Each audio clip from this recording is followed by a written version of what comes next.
Mga par! Napag-usapan nga natin last video ang pagtutos ng dalawang disciple ni Kamugawa na si Ippo at Nakamura. Pati na rin ang mga nangyari nang dumating na sila Ippo sa Mexico.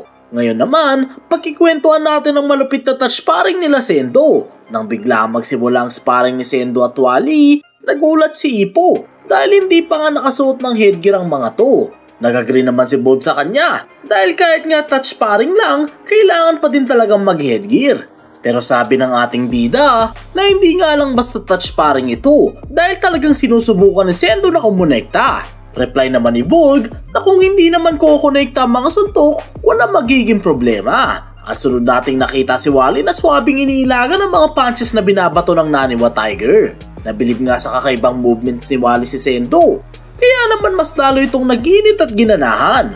Pagkatapos mailagan ni Wally ang mga jabs habang hinahabol siya ni Sendo, prepare na nga agad dito ang kanyang pamatay na smash. Sobrang kinabahan nga si Ippo nang makita niya iyon at halos mabaliw ng ibaba pa ni Wally ang kanyang guard. Pero tila kitang kita nito ang smash na parating, kaya naman dumaplis lang ito sa kanya. Sabi ni Volg na kung hindi training gloves ang gamit nila, sigurado kukonekta ang smash na yun. At nabilib ito sa Naniwa Tiger dahil kahit nga first time nitong mamit si Wally, na-corner niya agad ito. Nang tila magseryoso na si Wally, ginulat nito si Sendo na mabilis na jab. Pero sinasadya niya itong hindi patamain dahil touch sparring nga lang daw iyon. Kaya naman nag-init lalo ang dugo ni Sendo. Nabanggit nga ni Miguel na ang isa sa mga specialty ni Wally ay ang mabilis nitong pag-pullback ng kamay kada nagpapakawala ng suntok. Dahil kadalasan nga, iyon ang ini-aim ng mga boksingero pag naghahanap ng opening. Pero hindi yun kagana kay Wally. Sabi din ni Miguel na na-develop ng bata niya yun dahil sa pag-akyat nito ng puno ng buko, kung saan tinawag niya itong ultra high speed harvesting. Paikot-ikot nga ito kay Sendo gamit ang kanyang footwork.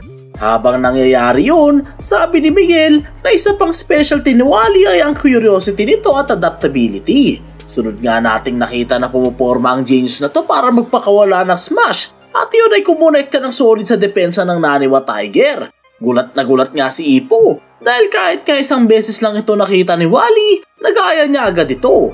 Dahil doon, nanggigil lalo si Sendo since sinadya nga daw ni Wally na patamahin lang ang suntok na yun sa depensa niya. Nabanggit ni Bolt na madali lang din ginaya ni Wally ang mga moves niya. Kaya naman halos natakot si Ippo sa potential nitong si Wally since pati ang world champion na si Bolt ay madali lang din itong kinapi.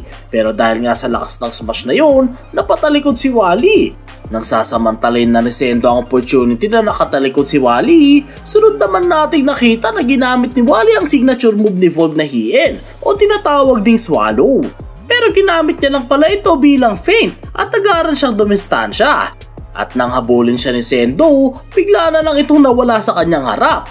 Gulat na gulat nga ang Naniwa Tiger dahil hindi nito mapinpoint kung asan si Wally. At sunod nating nakita na nakatayo pala ito sa ropes. Dahil doon, nairita lalo si Sendo at hinabol ito si Wally habang tumatakbo sa ropes. Sabi nga ni Miguel na hindi siya nagsasawang panoorin ng bata niya na lumaban ng sobrang saya. Reply naman ni Dan Kichi na puro panghiinis nga lang daw ang nakikita niya dito at dapat hindi maliitin ni Wally si Sendo since hindi ito ordinary boxer. Nabanggit nga niya na Oka na konti na lang at sasabog na sa inis itong si Sendo. Nang makita niya si Ippo na tumatakbo, akala nito pipigilan ni Ippo si Sendo. Pero sabi lang ng ating bida, "Sendo, puntirihin mo yung katawan! Yung katawan!" Dahil yun nga daw ang naging kahinaan ni Wally noong naglaban sila ni Ippo. Matapos yun, nag-setup na si Sendo ng mga jabs para cornerin si Wally. Nang makorner ito, agarang nagpakawala ang Naniwa Tiger ng left body blow na madaling napari ni Wally. Subalit meron pang right punch follow-up ito. Pero dahil sa bilis ng reflexes ni Wally, nailagan niya din ito. Bilib na bilib nga ang ating beta sa naging progress at evolution ni Wally. At matapos yun, tumakbo na naman papalayo sa rope si Wally habang gigil na hinahamon nito ni Sendo. Sabi nga ni Bolt na naiintindihan niya kung bakit gigil na gigil si Sendo dahil ganun din ang nangyari sa kanya noong nag-sparring sila ni Wally.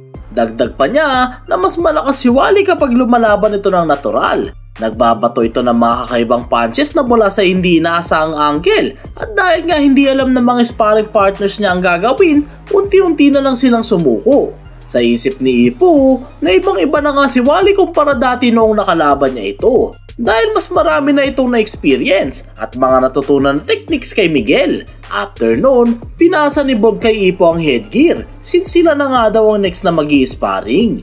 Nang magdadahilan si Ipo na retired boxer na siya at hindi na trained ang kanyang katawan, biglang sumigaw si Sendo na wag maniwala kay Ipo. Since meron itong kakaibang ginagawa noong nag-sparring sila, to the point na buntik pa siyang mabugbog. Kaya naman sa tingin ni Volg na magiging magandang practice ang sparring na paparating. Habang nagsusuot ng headgear si Ipo, nakiusap si Volg na tanggalin din ng ating bita ang weights niya. Nagwo-worry nga si Ipo dahil hindi niya alam kung makakatulong ba talaga siya kay Volg. Pero kinondisyon niya din ang sarili niya na kailangan niyang pilitin makatulong. Lumabas na ng ring si Sento, habang si Wally naman ay sinabing manonood siya mula sa taas ng corner para aralin ang mangyayari sa laban. Bago magsimula, may request si Dan Kichi sa ating bida na gawin ni Ipo ang nakasanayan niyang boxing style since ganun nga din ang next na kalaban ni Volg. Sabi ni Ipo sa kanyang isipan na kailangan niyang makatulong kay Volg since gusto niyang makabawi dito dahil tinulungan siya nito mag-prepare noong laban niya kay Sawamura kahit pa nag-retire na ito. Balak nga ni Ipo na gamitin ang lahat ng kanyang makakaya para sa sparring na yun kahit pa nasa kalagitnaan ito ng weight control since alam niyang world champion si Volg at nasisiguro niyang maiiwasan ito ang lahat ng ibabato niya. Nagulat si Volg dahil parang puputok na ang mga muscles ni Ipo sa laki kaya naman nasisiguro nitong hindi nagpabaya sa pagtitraining ang ating bida. Dagdag pa dito na kailangan niyang i-treat si Ipo ng parang professional boxer pa din na para bang walang nagbago at kailangan maging handa sa lahat ng bagay. Bago tumunog ang bell, minamind conditioning pa rin ni Ipo ang kanyang sarili na kailangan niyang matulungan si Volg. Sa pagtunog ng bell, agarang umabante si Ipo at dito natin nakita ang malahalimong na dashing ability ng ating bida. Nagpapakawala ito ng mga suntok habang basic na kino-corner ang IBF World Champion. Walang magawa si Volg kundi salagin ang mga solidong suntok na binabato ni Ipo. At kapag sinusubukan itong dumistansya, agara namang ginagamit ng ating bida ang swabe niyang footwork para habulin ito. At sunod na nagpapakawala ng mga sunod-sunod na punches. Nang magbato ng big left swing si Ipo, nagulat si Volg nang makita niya ang sarili niyang na-corner na sa ropes. Habang unti-unting lumalapit ang ating bida, swabe din niyang iniwasan ang mga jabs na pinapakawalan ni Volg.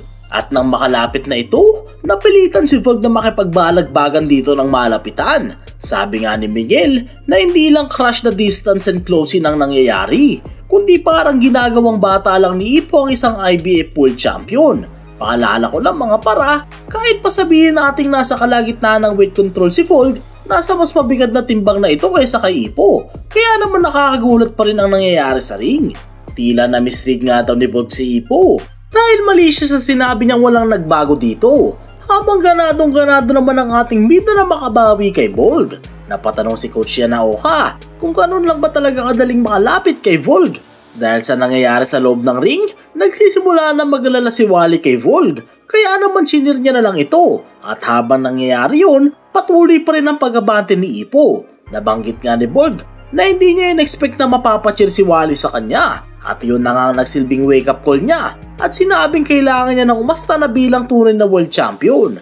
Agad nitong nag-step back at sunod nating nakita na preparation pala yun para sa kanyang signature move na White Fang.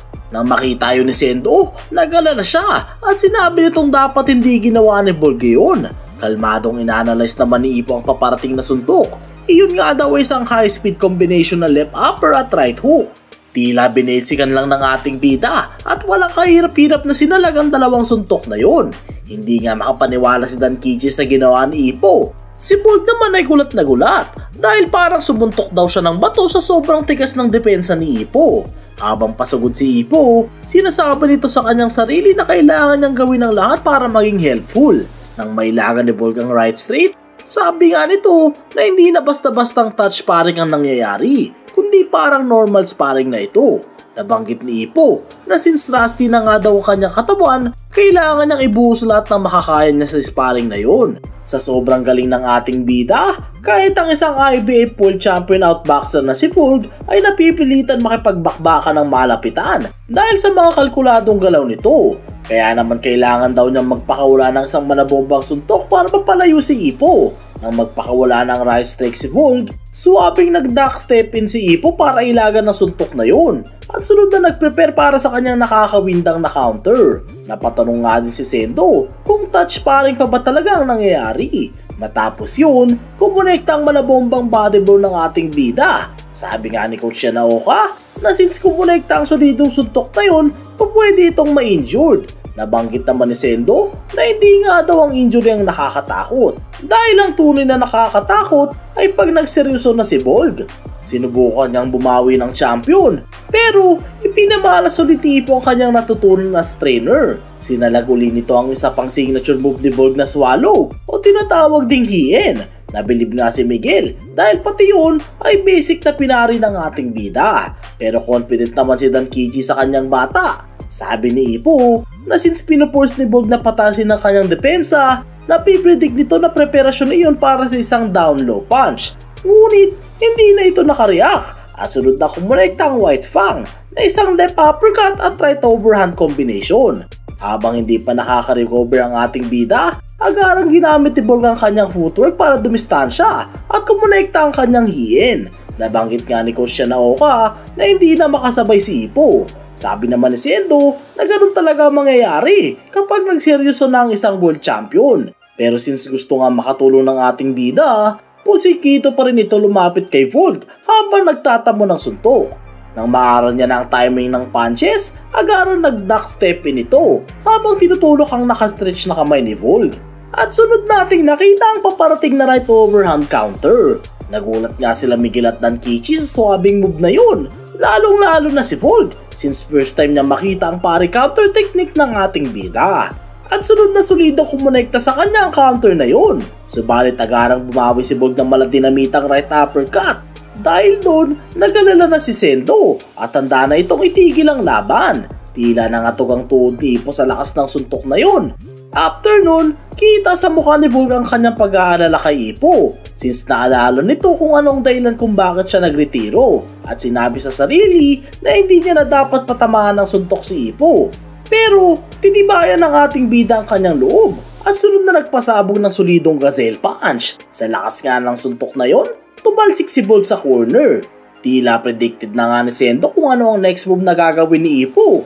Habang si Volg naman ay hindi makapaniwala sa kanyang nakikita. Dito na nga natin nakita ang signature move ng ating bida na Dempsey Roll. Confident naman si Volg since ito nga ang kanilang pinagpracticean noong nag-sparring sila para kay Sawamura. Nang magpapakawala na si Volg na suntok para patigilan ng Dempsey Roll, biglang nawala si Ippo sa harapan niya at nagulantang sa new version Dempsey Roll ng ating bida. Pero mabilis na pinigilan ni Sendo si Ippo dahil masyado na itong nagiinit. Pinagalitan nga niya ang dalawang ito dahil hindi na nga touch sparring ang ginagawa nila at naging normal sparring na ito. Kaya naman pareha silang nagsorry sa isa't isa. Nagets na nga ni Coach Dankichi kung bakit nagpo-wait si Ippo at iyon ay para mapalakas palalo ang kanyang mga kamay at binti. Dagdag pa doon ang bagong experience sa trainer kaya nasasalo nito ang mga suntok na para bang nakahawak ng mitts na naging dahilan din kung bakit na-master ni Ippo ang pari counter. At sa uli, napatanong siya sa kanyang isipan kung anong klaseng halima ang sinusubukang buhayin ni Kamugawa.